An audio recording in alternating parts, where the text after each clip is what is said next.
Hey guys, it's Renee, and I am here to share my project with you for the Diemond Dies Mother's Day Jar Challenge. Please excuse my voice if it goes out. I was cleaning my basement yesterday, and between the cat hair and the dust, it just wreaked havoc with my allergies, so I've been coughing, so my voice is a little rough. But I have my tea, so hopefully I can get through it. So, the challenge was for all the Diemond Dies design team members to alter a mason jar that was 4 inches or larger, and you had to use 3 or more Diemond Dies to decorate it. So, along with this challenge hop, there are some giveaways. So, first of all, to win any of the giveaways, you have to be a subscriber to the Diemond Dies YouTube channel, and I will put a link to that down below. And to win the Diemond Dies giveaway, you need to leave a comment on their jar challenge video, which went up on Sunday, that started the hop. And I'll have a link to either their channel or that video, or both. I'll have to see what I do, but you'll be able to find it.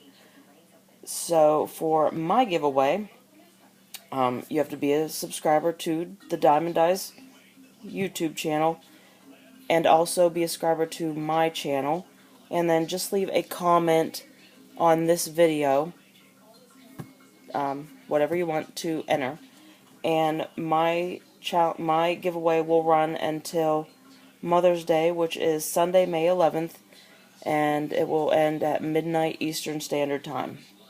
So, what you will win, if you participate in the hop, is dies from the upcoming release, which should be about 2 weeks from now.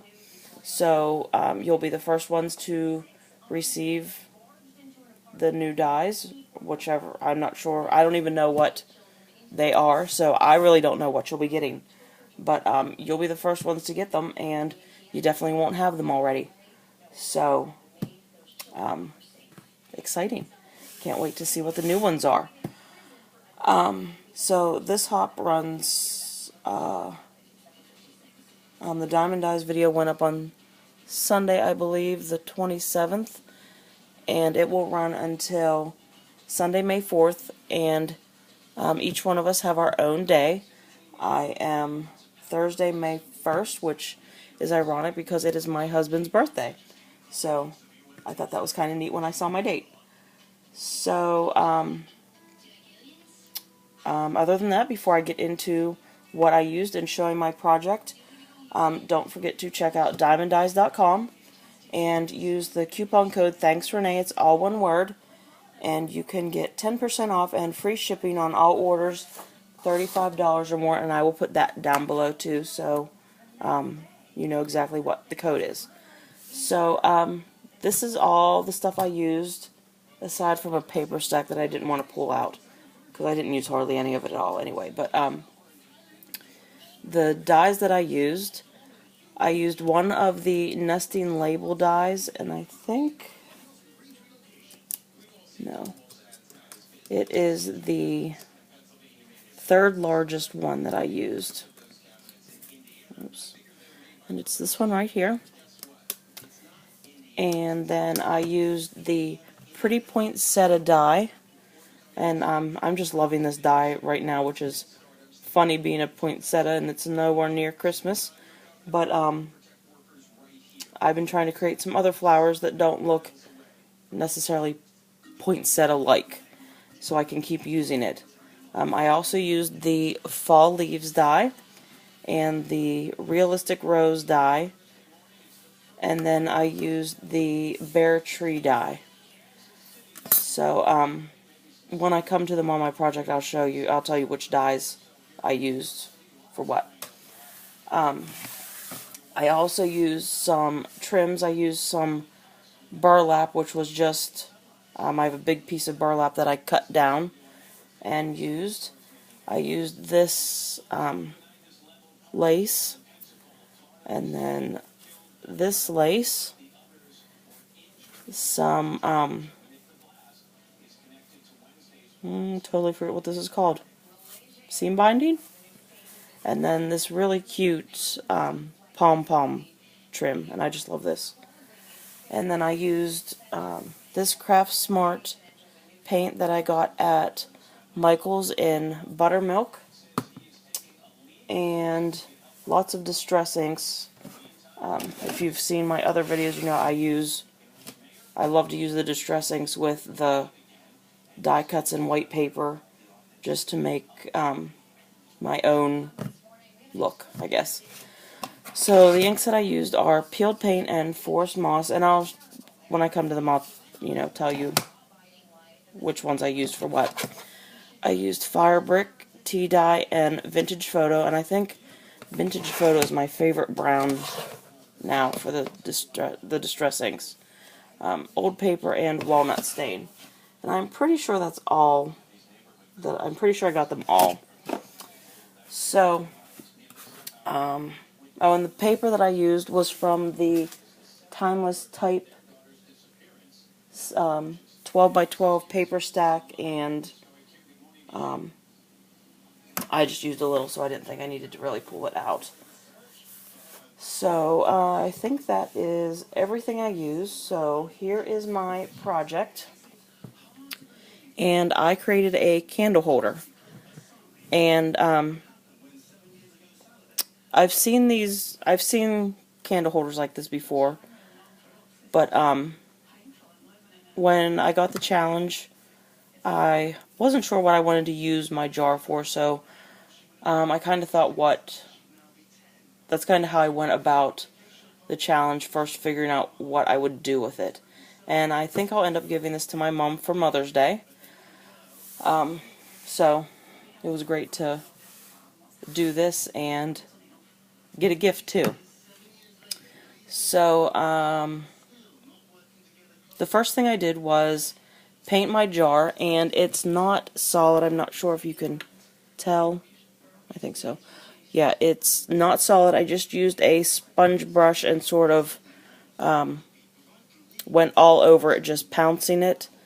So I didn't get a solid painted look, because I wasn't sure if it would streak or whatever. And I didn't seal it with anything. Originally I'd planned to distress it so you could see through the jar, so if some paint gets knocked off, I'm really not worried about it. It'll sort of just go with the original look that I was looking for. And if she doesn't like it, I can always go back in and touch it up. But I really like the shine. It gave it like a glassy finish to it without doing, using different products, just some cheap craft paint. And I figure it's not going to get touched much, so it really shouldn't nick up or anything. I left the bottom just plain because really no one's ever going to really see that. And then I started adding my fibers and trims, and I knew right away I wanted to use the burlap. I love burlap, and I don't get to use it very often, so I just cut a strip that would fit around my jar, and I pulled off a couple of the, I don't know what you call that, some of the, the woven lines of it to give a little bit of fringe. And I'm pretty sure I used the Scotch Quick Dry adhesive I just put it on there and stuck it down. And then I added this flat piece of lace, and I used the glue, and I think I went over it, and it sort of left a coating. You could see it, so I added this seam binding just to break everything up and finish that off. And the seam binding I actually just knotted right there, and I cut the ends off short to sort of make a little tiny bow without having a big bow on the back of my jar, because really no one's going to see it, and I didn't want it to distract from the front. So then I started working on my flowers, and like I said, I just cut everything out of white paper, and I use the distress inks and the tiny little finger daubers to color everything, and then I use the foam mat and the ball tools to shape it, and I made my rose, and then after I make the rose I go back in and distress the edges a little more. So the rose is done in the fired brick and then distressed with the vintage photo, and this one down here, and these were both made using the large die from the realistic rose set only. This one is done in the old paper and then distressed in walnut stain, I believe. Yeah, pretty sure, just walnut stain. And then I used the pretty poinsettia die, and I only used the small die, this one here, to create this flower, and it is, this one is 4 of the small cuts, and I colored it with the tea dye and then distressed it with the vintage photo, and then the center is just a homemade enamel dot that I used, I'm pretty sure, E59 from my Copic markers to color it, and I just dab on there and keep adding layers of the alcohol ink to change the color. And then I cut this right here is the Nesting Labels 1 die. I think I said it was the 3rd largest one. And I cut it out of some chipboard. You can see on the back it's just some regular chipboard. And I was surprised how well the die actually cut through that. I don't think I might have gone back and forth once to make sure it cut. And then I cut it again out of the paper from the Timeless type stack, and you can see it's just a cream paper with a little bit of type on it, and I just didn't want it to be a solid paper, so I liked that it had, you know, the little bit of variation in color and the type, and I just glued that on with the quick dry adhesive, and then I went around the edges with a sanding block, just a cheap one that came from the Dollar Tree, I think, and just took off the edge to make sure there was no overlapping, and it sort of rounded it out and gave a white edge to the cuts. I started placing my flowers, deciding where I wanted them, and I definitely knew I wanted to do this with the Bear Tree die. It is my favorite new, instead of using like the, oh, I can't think of the name of it now, like any leaves or anything behind the stuff, I'm really liking how the Bear Tree looks a little grungy and just, I don't know, I just really like it. So I cut it and I colored it with the vintage photo and then went back over it in random places with the walnut stain just to darken it up, because all my flowers were colored and then distressed in another color. So just having the vintage photo, it looked kind of flat. So I just added the walnut stain to that in different spots, and I believe it's just 2 cuts of the Bear Tree, and I just cut I cut right about here to take the trunk off.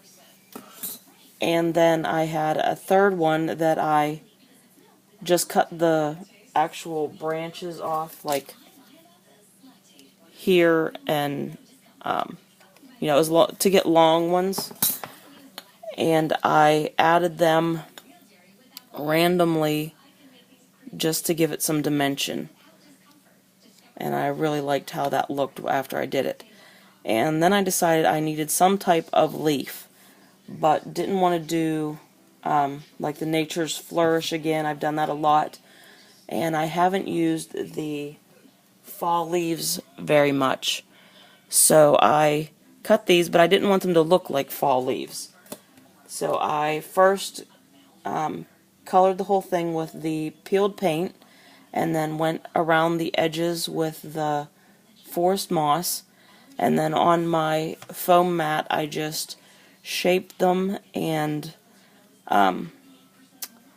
this one is just regular, it's just in there and it's just bent up, and then I rolled this one here to give it a different look, and glued the two sides together, and then stuck it down in there. And I wanted it rolled to give it more dimension. So I'm really happy with how all of this turned out. I just hot glued it onto the front, and I originally had planned on gluing it on here, but then it just stuck out way too much, and it already sticks out a lot, so I didn't want to do any more. And the back really doesn't bother me that it's not finished. I think it looks fine. So yeah, just hot glued that on there, and it is on there good. I used a lot of glue so it wouldn't move. So when I purchased my jar, and I'm not sure what size jar this is, it's just a regular, one of the regular sizes. I was a little sad I couldn't find the actual ball jar. This one is a, I think it's a Kerr, but it's the plain one. There's no writing. I really like the look of the writing, but since I was covering up the center anyway, you probably wouldn't have seen it.